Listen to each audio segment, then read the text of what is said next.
It was a time of immense wealth and growing prosperity in the Netherlands. The Dutch, already pioneers of trade, finance, and innovation, had become the most affluent society in Europe. But in the early 17th century, something truly bizarre gripped the country: an obsession with flowers. Not just any flowers, but tulips. These delicate, colorful blooms became a status symbol and eventually the centerpiece of an economic frenzy.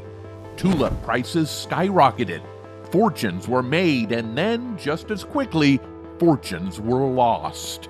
This was the first major speculative bubble in history, and it left the country reeling. But how did such a small, seemingly harmless commodity cause such a huge economic disaster? What caused so many people to spend their entire life savings on something as fleeting as a tulip? Let's find out. The Dutch fascination with tulips began in the late 16th century, but tulips themselves have a much older history. Originally brought from the Ottoman Empire to Europe by diplomats and traders, tulips were unlike anything the Dutch had ever seen. Their vivid colors and exotic patterns were a sharp contrast to the traditional European flora. Tulips quickly became a symbol of status and wealth, particularly in the Netherlands, where the growing merchant class was eager to display its success. As trade and wealth grew, so too did the demand for these beautiful flowers. But why tulips? What made these flowers so special? Part of the answer lies in their scarcity. Tulips were notoriously difficult to grow, and their bulbs bloomed for only a short period each year. This scarcity, combined with their growing popularity, made tulips a luxury item. By the early 17th century, they had become a speculative commodity, much like real estate or stocks are today. At first, only the very wealthy could afford tulips. Tulip bulbs were sold at markets, often through complex auctions. The most sought-after tulips, particularly those with unusual patterns or colors, commanded astronomical prices. In fact, some rare varieties became worth more than a house in Amsterdam. But as the market for tulips expanded, it began to attract a different kind of buyer. Speculators, people who bought tulips not because they wanted to plant them, but because they hoped to sell them for a profit. This created what we now recognize as a speculative bubble, a situation where the price of something is driven up far beyond its real value because people believe they can sell it for even more in the future. By the mid-1630s, tulips had become a nationwide obsession. People from all walks of life, from merchants to artisans to farmers, began investing in tulips.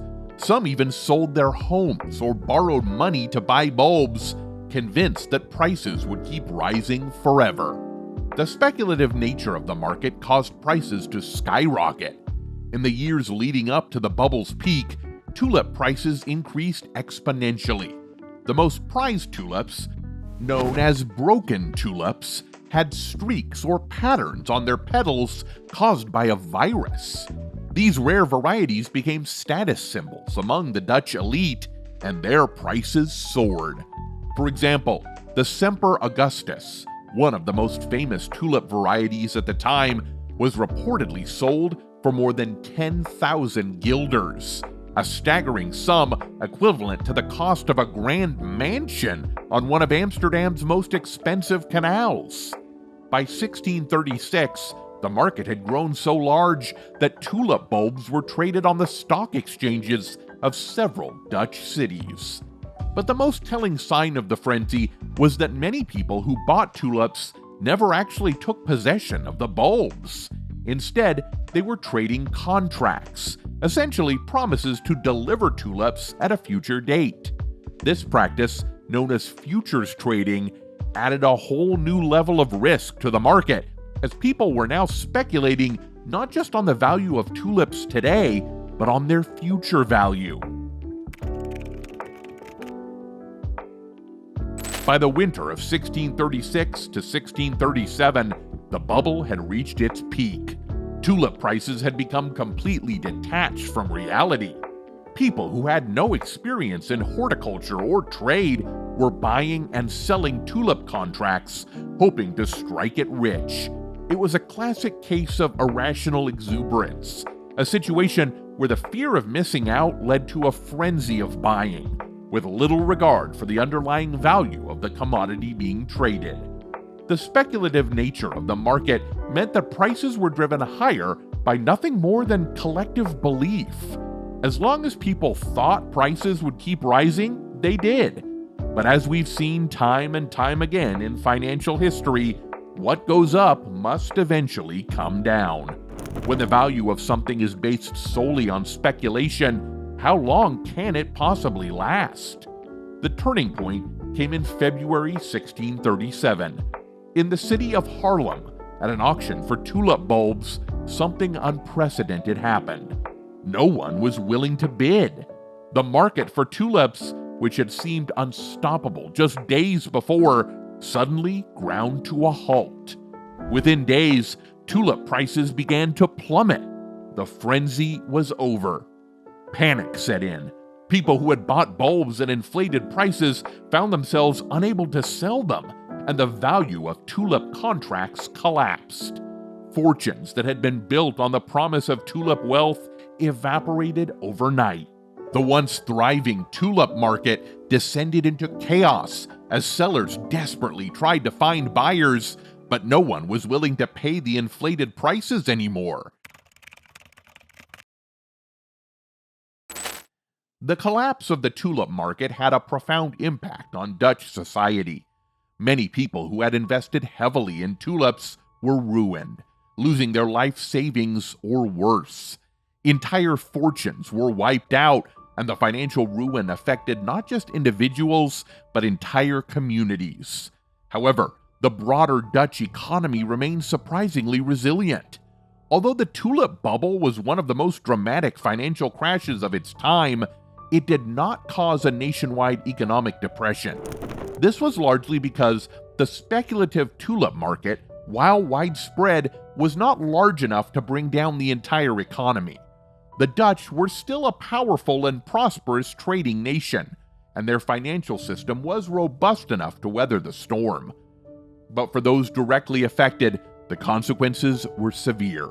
Many people who had borrowed money to buy tulips were unable to repay their debts, leading to widespread defaults. The Dutch tulip bubble of the 17th century remains one of the most fascinating and bizarre episodes in financial history. It serves as a cautionary tale about the dangers of speculation and the fragility of markets driven by irrational exuberance.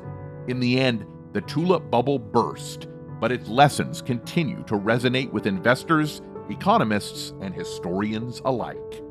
What's the key takeaway here? First, speculation, buying something not because of its inherent value, but because you believe someone else will pay more for it, is inherently risky. When prices become detached from reality, a crash is often inevitable. Second, the tulip bubble illustrates the dangers of herd mentality.